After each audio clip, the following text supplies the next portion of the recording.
ये कुरुक्षेत्र यूनिवर्सिटी जो है, इसका ख़ास तौर से स्थापना हुई थी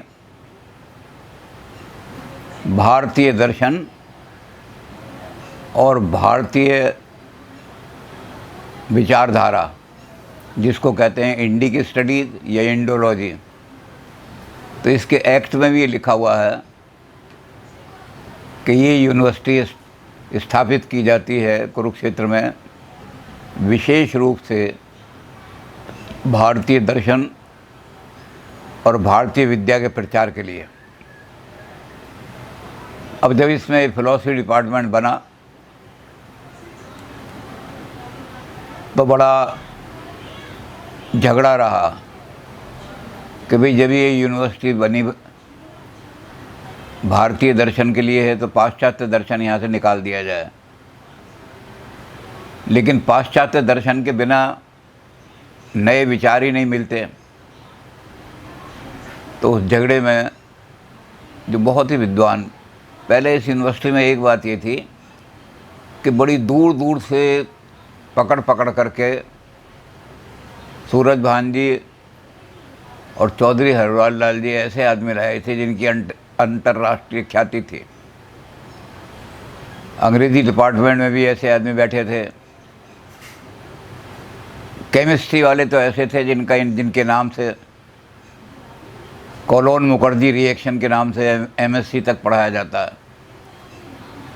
तो इन लोगों ने बड़ा ये जोर दिया कि या तो दो डिपार्टमेंट बनाओ, इंडियन फ़िलॉसफी का अलग बनाओ और वेस्टर्न का अलग बनाओ। दो डिपार्टमेंट बनेंगे तो डबल खर्चा हो जाएगा। तो फ़िलॉसफी डिपार्टमेंट वैसे ही आप वेस्टर्न फ़िलॉसफी नहीं निकाल सकते। और जब ये तय हो गया तो फिर ऐसे लोग खोज के लाने शुरू हुए जो बड़े विद्वान हो, उच्च कोटि के। सबसे पहले जब ये डिपार्टमेंट बना था तो यहाँ एक आदमी ऐसे थे, उनका नाम था धीरेन्द्र शर्मा, जिन्होंने डिपार्टमेंट बनाया फ़िलॉसफी का। बड़े भारी, लंदन से वो पीएचडी करके आए थे, लंदन में ही पढ़े थे, बहुत विद्वान आदमी थे। बाद में क्या हुआ कि यहाँ अंतर कलह होना शुरू हो गई, हरियाणवी और नॉन हरियाणवी इस तरह की सारी। और वो यहाँ से छोड़ करके जेएनयू में चले गए। जेएनयू में जाके वो हेड बन गए साइंस पॉलिसी के। हम जो साइंस में शोध कर रहे हैं उनके पीछे हमारी फ़िलॉसफी क्या है, तो इसके वो हेड बन गए। अब पता नहीं अभी शायद रिटायर हो गए हैं, अभी हैं वो। तो वो सबसे पहले आदमी थे जो बहुत ही अंतर्राष्ट्रीय ख्याति का आदमी था। यहाँ रहता तो इस यूनिवर्सिटी को दुनिया में ऊंचा कर देता, लेकिन आपसी अंदरूनी कलह की वजह से वो अपना यहाँ से चला गया। अब फ़िलॉसफी डिपार्टमेंट में कई टीचर ऐसे आए जो बहुत ही विद्वान, जिनको कहना चाहिए, उनका रिप्लेसमेंट भी नहीं हो रहा। उनमें एक जो बहुत विद्वान आदमी थे वो थे डॉक्टर विनोद शंकर। वो बिहार के रहने वाले थे और सबसे बड़ी बात ये थी कि उनका जीवन बड़ा सादा था, बहुत सादा। एक खद्दर का कुर्ता और खद्दर की धोती, इसमें ही वो अपना गर्मी हो चाहे सर्दी हो इसी में गुजार देते थे। लेकिन अध्ययन का बहुत शौक़ था। तमाम पता नहीं कहाँ से दुनिया की किताबें मंगा के, उनका विषय ऐसा था, विषय उनका जो संसार में लेटेस्ट आज जो साइंस आ रही है, उस साइंस के पीछे कौन सा दर्शन खड़ा हुआ है। तो फ़िलॉसफी ऑफ साइंस के आदमी थे वो। क्वांटम फिज़िक्स, इस पर उनका पूरा अधिकार था। अब क्वांटम का मतलब है कि सारी फ़िलॉसफी, सारा साइंस, एटम, जब यूनान में एटमिस्ट पैदा हुए, उसके बाद फिर न्यूटन ने अपना सिद्धांत दिया, 3 लॉज ऑफ मूवमेंट दिए दुनिया में। सारी दुनिया उन्हीं 3 लॉ के हिसाब से चल रही है। उसके हिसाब से फिर न्यूटन को भी लोगों ने निकाल दिया। यूक्लिड की ज्योमेट्री के बारे में ये माना जाता था कि God can commit mistake but Euclid can not. Euclid ने जो सिद्धांत दिया था कि एक ट्रायंगल के अंदर के जो 3 एंगल होते हैं वो 180 के बराबर होते हैं, तो ये ऐसा माना जाता था कि अंतिम शब्द कहे उसने। और इसलिए जितने भी वैज्ञानिक थे वो सब यही कहते रहे कि अगर गॉड इस बात को नहीं मानता कि एक ट्रायंगल के अंदर के एंगल जो होते हैं उनका जोड़ 180 होता है, तो गॉड कैन कमिट मिस्टेक, वो गॉड की गलती होगी ना माने तो, लेकिन यूक्लिड की गलती नहीं हो सकती। तो इस सिद्धांत का बड़ा अध्ययन किया और अध्ययन करके बाद में ऐसी ज्योमेट्री निकाली जो नई ज्योमेट्री आई है कि ट्रायंगल के जो 3 एंगल होते हैं वो मोर देन 180 होते हैं। कितने होते हैं ये कुछ पता नहीं, इनडेफिनिट है। और इस सारे पर उनका विनोद शंकर का बड़ा अध्ययन, बहुत ज़्यादा अध्ययन था। बाहर से भी किताबें मंगा के पढ़ाते थे। तो फिलॉसफी ऑफ साइंस का उनका विशेष फील्ड रहा। और उसके साथ दूसरी चीज़ जो पढ़ाई उन्होंने वो सोशल फिलॉसफी, समाज क्या है, समाज का नियंत्रण कैसा होना चाहिए, संस्थाएं कैसी होने। तो मेन जो उनका था वो फिलॉसफी ऑफ साइंस और सब्सिडियरी था। और वो बहुत विद्वान लोगों में उनकी श्रेणी थी। उनके बारे में भी ये कह सकते हैं हम कि उत्तर भारत में, हो सकता है दिल्ली में कोई हो तो दिल्ली यूनिवर्सिटी में, बाकी पंजाब में, हिमाचल में, कश्मीर में, इधर की तरफ राजस्थान में भी कोई आदमी फिलॉसफी ऑफ साइंस का नहीं था। तो इस क्षेत्र में फिलॉसफी ऑफ साइंस का कोई आदमी उनके अलावा दिखाई नहीं देता था। और जब वो यहाँ से रिटायर होकर के गए तो यूनिवर्सिटी ने वो पेपर ही ख़त्म कर दिया, क्योंकि फिलॉसफी ऑफ साइंस का कोई आदमी मिल नहीं रहा। अब बिल्कुल ऐसा हो गया कि साइंस बड़ी उन्नति कर रही है, लेकिन उसके पीछे क्या दर्शन है, उसके पीछे क्या सिद्धांत खड़े हैं, साइंस कौन सा दृष्टिकोण दे रही है कि संसार कैसा है, क्या है, गैलेक्सी कैसी है। अब वो बड़े सिंपल तरीके से इनको समझाते थे, क्योंकि साइंस की किताबों में फिक्शन भी बहुत है, साइंस की कहानियाँ भी बहुत हैं। और विनोद शंकर जी उन कहानियों के माध्यम से, तो जब गैलेक्सी पढ़ा रहे थे कि गैलेक्सी हैं, एक एक गैलेक्सी में कितने कितने सूरज हैं, कितना ब्रह्मांड में गैलेक्सी हैं, तो गैलेक्सियाँ फैलती चली जा रही हैं, ब्रह्मांड फैल रहा है सारा का सारा। और जब हम स्पेक्ट्रम लगाते हैं तो उस स्पेक्ट्रम में क्या होता है कि जो गैलेक्सी दूर होती जा रही है, जितनी दूर उसके रेडनिंग इफेक्ट होते हैं, लाल होता चला जाता है। अब इस चीज़ को समझाने के लिए उन्होंने पता नहीं कौन सी किताब कहाँ से पढ़ी। उन्होंने कहा कि एक आदमी जो था वो सड़क पर जा रहा था गाड़ी में, और उसने जो सड़क पर लाइट लगी होती हैं क्रॉसिंग पर, वो लाइट क्रॉस कर ली। जैसे ही लाइट क्रॉस करी, पुलिस ने उसका चालान कर दिया। चालान कर दिया तो वो गया जब कोर्ट में, तो उसके वकील ने कहा कि साहब आप जज हैं, लेकिन आपने साइंस नहीं पढ़ी है। साइंस में लिखा हुआ है कि गैलेक्सी जो सोर्स ऑफ लाइट जब रिसीड कर रहा होता है, दूर हट रहा होता है, तो रेडनिंग इफेक्ट हो जाते हैं। और जब सोर्स ऑफ लाइट निकट आएगा तो ग्रीन इफेक्ट हो जाएंगे। तो ये सोर्स ऑफ लाइट के निकट जा रहे थे, चौराहे पे जो लाइट लगी हुई है उसके निकट जा रहे थे, तो रेडनिंग इफेक्ट जो है वो ग्रीन हो गया। इनको लाल लाइट जो थी वो हरी दिखाई दी। अब जज जो था उन्होंने कहा ये तो जब साइंस की इतनी बड़ी किताबों में लिखा हुआ है और गैलेक्सियों के बारे में लिखा हुआ है, तो इसको तो काट नहीं सकते। और जब नहीं काट सकते तो आदमी लाइट जंप कर जाएंगे, लाइट जंप करके वो एक्सीडेंट होंगे, तो उन्होंने उसको तो माफ़ कर दिया, लेकिन वकील को कहा कि जाके वैज्ञानिक से पूछो कि भाई ये तो बहुत गड़बड़ हो जाएगा। तो उन्होंने वैज्ञानिक बुलाए बहुत सारे जज ने, और उसने कहा कि ऐसे ऐसे एक आदमी ने कहा, उसने कहा जी उसने कन्फेस तो कर लिया कि सोर्स ऑफ लाइट की तरफ मैं जा रहा था तो लाइट रिसीड नहीं कर रही थी, मेरी तरफ आ गई। ये इसको डिनाई नहीं कर सकता। अब आप उस पर ये मुकदमा चलाओ कि तुम गैलेक्सी की स्पीड से गाड़ी चला रहे थे, जितनी तेज़ी से गैलेक्सियाँ दूर जा रही हैं, निकट आ रही हैं, 1 सेकंड में इतने 1000 मीटर चली जाती हैं, किलोमीटर। तो उसको कहो कि तुम इतनी फास्ट चल रहे थे कि जितनी ज़मीन पर चलाना बड़ा मुश्किल है, गैलेक्सी की स्पीड से चला रहे थे। तुमने खुद मान लिया है कि रेडनिंग इफेक्ट ग्रीन में तब हो गया था तब्दील। तो जैसे ही ये चीज़ आई, जज ने उसको बुलाया कि तुम पे दूसरा केस चला दिया है ये साइंस का। तो ऐसी ऐसी एग्जाम्पलें वो पता नहीं कहाँ से खोज करके लाते थे और बच्चों को समझाते थे गैलेक्सियाँ हटती चली जा रही हैं और जितनी दूर चलती जाएगी उतना ही इसका रेडनिंग इफेक्ट होता चला जाएगा।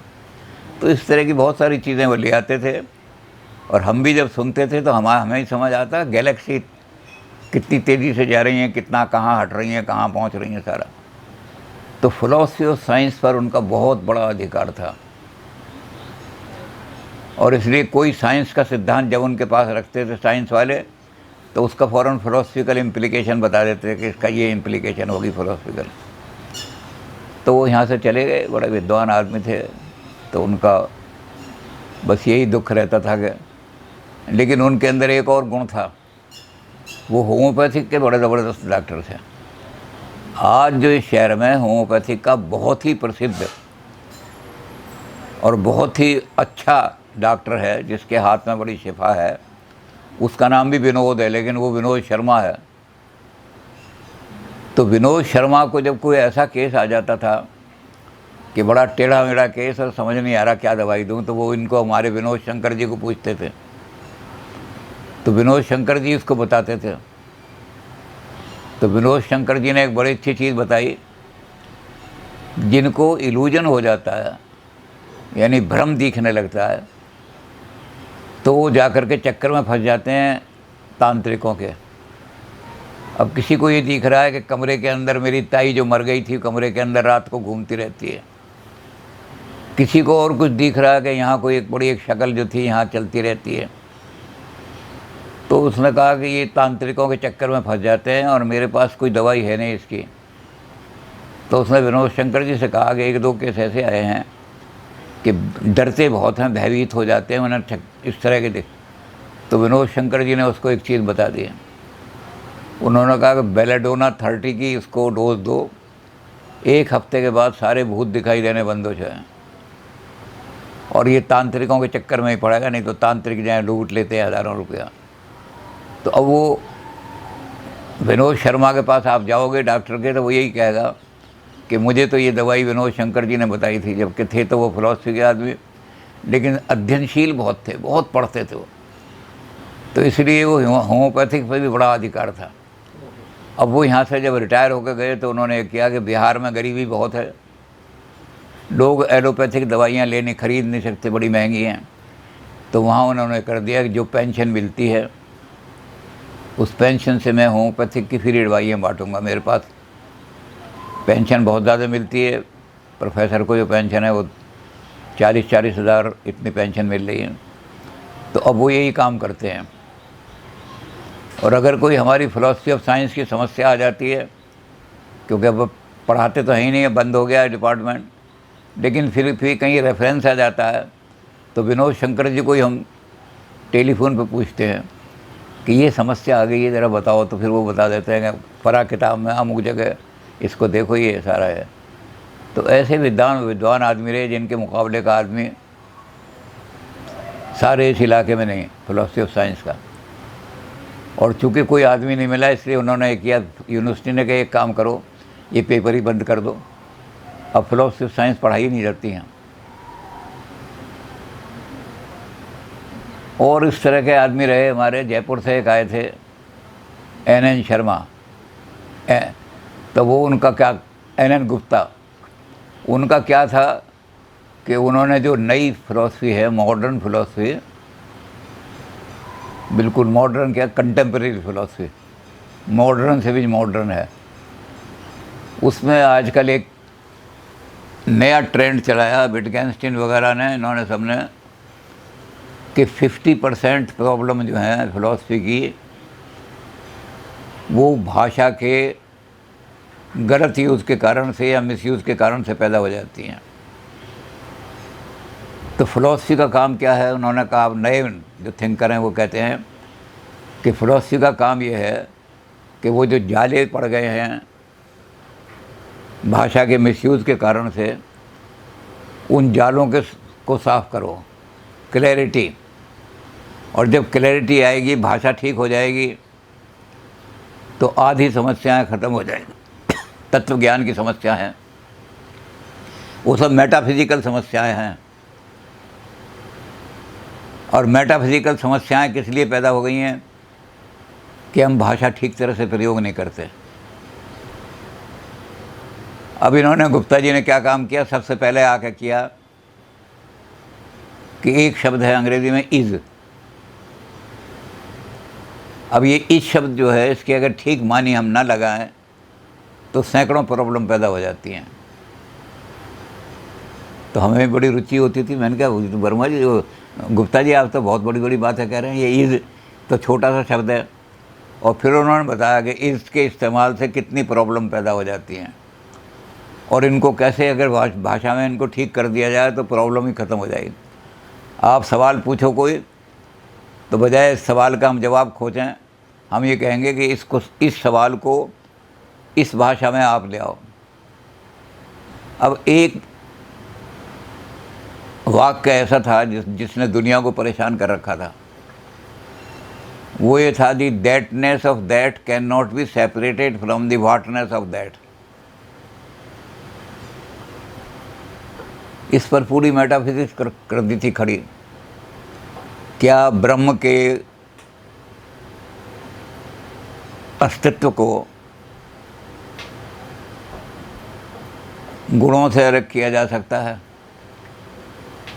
क्या प्रेडिकेट के बिना कोई सेंटेंस बन सकता है? खाली सब्जेक्ट ही सब्जेक्ट करो, उसमें रोज़ इज़ और प्रेडिकेट न लगाओ तो मीनिंगलेस वाक्य हो जाएगा। तो प्रेडिकेट कभी भी सब्जेक्ट से अलग नहीं हो सकता। अब उन्होंने इसमें सारा कर करा के कि इस वाक्य को अगर इस तरह लिखो सारा, तो ये मेटाफिजिकल समस्या ही ख़त्म हो जाएगी कि गॉड है या नहीं है, गॉड निराकार है या नहीं है, निर्गुण है या नहीं है। तो कहते हैं समस्या। तो गुप्ता जी ऐसी ऐसी चीज़ें सिखाते रहते थे हमें कि भाषा में, और उसमें एक ही उनका सूत्र था जो विटगेंस्टाइन ने कहा कि अगर बोलना चाहते हो आप तो मीनिंगफुल बोलो। मैंने भी एक काम कराया PhD का, philosophy of meaning. What is the meaning of meaning? जब हम कहते हैं कि इसके ये मीनिंग है, तो मीनिंग का मतलब क्या होता है? तो ये गुप्ता जी के प्रभाव में मैंने काम कराया। गुप्ता जी बड़ा मजे करते, तो मैंने करा दिया काम, और वो करके भी बड़ा, जिसने काम किया था उसे यहाँ फिलॉसफी लैंग्वेज के आदमी इतने अच्छे नहीं मिले, तो फिर वो लंदन चला गया था, और लंदन में जाके वो काम करके आया, बड़ा इम्पोर्टेंट काम, लेकिन कराया था हमने गुप्ता जी की प्रेरणा से। तो गुप्ता जी भाषा पर बड़ा कमांड था उनका, और विटगेंस्टाइन की बात बिल्कुल सही कहते थे, अगर बोलो तो मीनिंगफुल बोलो, नहीं तो चुप रहना अच्छा है। फिर हमने एक दिन उनको एक कहानी सुनाई गुप्ता जी को। मैंने कहा, गुप्ता जी, ये जो आपकी फ़िलॉसफी, नई जो फ़िलॉसफी आई है, ये भारतवर्ष में तो बहुत पुरानी लगती है। कहने लगे, ये तो नई बिल्कुल लेटेस्ट फ़िलॉसफी है। क्लैरिटी, भाषा को क्लियर करो तो फ़िलॉसफी की प्रॉब्लम ही ख़त्म हो जाएंगे। तो हमने कहा, हमारे यहाँ ये है कि विटगेंस्टाइन वाली बात कि अगर बोलो तो मीनिंगफुल बोलो, नहीं तो मौन रहो। तो कहने लगे, मैंने कहा, पंचतंत्र में ये आता है कि एक गधा था, भूखा घूम रहा था, जहाँ इधर उधर को जाए तो लोग देखते थे गधा आएगा तो मारते, तो भगा देते थे उसको। तो उसे क्या मिला कि एक शेर मरा पड़ा था, उसने गधे ने शेर की जो खाल थी वो ओढ़ ली और ओढ़ करके वो गांव की तरफ को चला गया। अब गांव वालों ने देखा कि शेर गांव की तरफ आ रहा है, चक्कर क्या है। शेर तो गांव में आता नहीं वैसे, लेकिन आ रहा है, तो गांव वालों ने दरवाजे बंद कर लिए, बच्चों को बंद करा दिया। और गधे ने देखा अब तो खूब मौका मिल गया, तो खूब खाना शुरू किया, खूब पेट भर के उसने खा लिया। लोगों ने कहा, कुछ लोग वहाँ गाँव में बुढ़े थे, वो कहने भी लगे कि ये शेर, ये कैसा शेर है, शेर तो मांस खाता है, और ये शेर जो है ये तो घास खा रहा है, मूली खा रहा है, गाजर खा रहा है खेत के अंदर, ये कैसा अजीब तरह का शेर है, ये कोई अजीब ही जानवर है, शेर नहीं है। तो गांव में चर्चा हो रही, लेकिन कुछ लोग कहने लगे कि वहाँ जाओगे उनने पंजा भी मार दिया शेर ने, तो सारी ज़िंदगी ख़त्म है, वहाँ मत जाओ। तो थोड़ी देर क्या हुआ कि वो गधा जो था वो जब खूब रज गया, खा लिया उसने, तो गधे को जब रज जाता है तो उसको रेंकने की एकदम आदत होती है। तो गधा जो था उसने खूब पेट जब भर गया तो गधे ने क्या काम किया, ऊपर को मुँह उठाया और रेंकना शुरू कर दिया। जब रेंकना शुरू किया तो उन्होंने कहा, भाई ये तो गधा है, कहीं शेर की खाल ओढ़ रखी है इसने। तो वो गाँव वाले गए और उसको मारना शुरू किया। तो पंचतंत्र वालों ने कहा कि अगर ना बोलते तो तुम्हारी पोल ना खुलती। लोग समझते तुम शेर हो, बड़े भागी आदमी हो। तो कहते ये जो इस तरह की बात है कि जो आदमी ऐसे होते हैं, जो अपने आप को कहते हैं गहरे रहस्यवादी आदमी हैं, वो मौन होकर के बैठ जाते हैं। वो इसलिए मौन हो जाते हैं कि मीनिंगफुल बात कोई कह नहीं सकते, उनकी बुद्धि। अब वो जब मौन हो जाते हैं तो लोग कहते हैं मौनी बाबा है, मौनी बाबा है। अगर वो बोलें तो गधे की तरह पिटें, वो नहीं बोलते तो कहते हैं मौनी बाबा कहलाते हैं। तो भाषा से पता लग जाता है कि आदमी मीनिंगफुल बात कह रहा है या नहीं कह रहा। तो गुप्ता जी कहने लगे, भाई ये बात तो तुमने बिल्कुल नहीं बताई कि भाई कि विटगेंस्टाइन यही कहता है कि बोलो तो मीनिंगफुल बोलो, नहीं तो चुप रहो, नहीं चुप नहीं रहे तो ऐसे ही पिटोगे गधे की तरह से। तो कहते यही है कि पुराने लोग जो हैं, जो क्लासिकल फिलॉसफी को मानते हैं, आज ऐसे ही पिट रहे हैं वो, कि जब भी कोई समस्या रखते हैं तो हम बता देते हैं उनको कि ये भाषा का आपने गलत भाषा प्रयोग किया। अब जैसे आपने कहा ट्रायंगल इज 3 साइडेड फिगर, तो दूसरे ने क्या किया, उसने कहा कैट इज ए मैमल। अब इस जो है ये दोनों के अलग अलग मानी हैं। पहले वाक्य में इसका मानी है identity, triangle and 3 sided figure है परफेक्ट आइडेंटिटी, इसका शब्द मत लाओ। और दूसरी जगह अब आइडेंटिटी नहीं कह सकते दूसरी में, बिल्ली और मैमल, दूध पिलाने वाले जानवर, आप ये नहीं कह सकते बिल्ली और दूध पिलाने वाले जानवर में तो मैमल इज़ कैट, गलत हो जाएगा क्योंकि हज़ारों मैमल हैं। तो यहाँ इज़ जो है इसके और दूसरे मानी हैं। यहाँ इसका मानी है class containment, the class of mammal contains class of cat. Is हटा दो, इज़ गड़बड़ कर रहा है। तो इस तरह से गुप्ता जी का बहुत अधिकार रहा, उनका बहुत ज़्यादा, और वो फिलॉसफी ऑफ लैंग्वेज पर उनका बड़ा, वो यहाँ से उनकी डेथ हो गई, उनकी तो चले गए, रिटायर हो गए वो भी।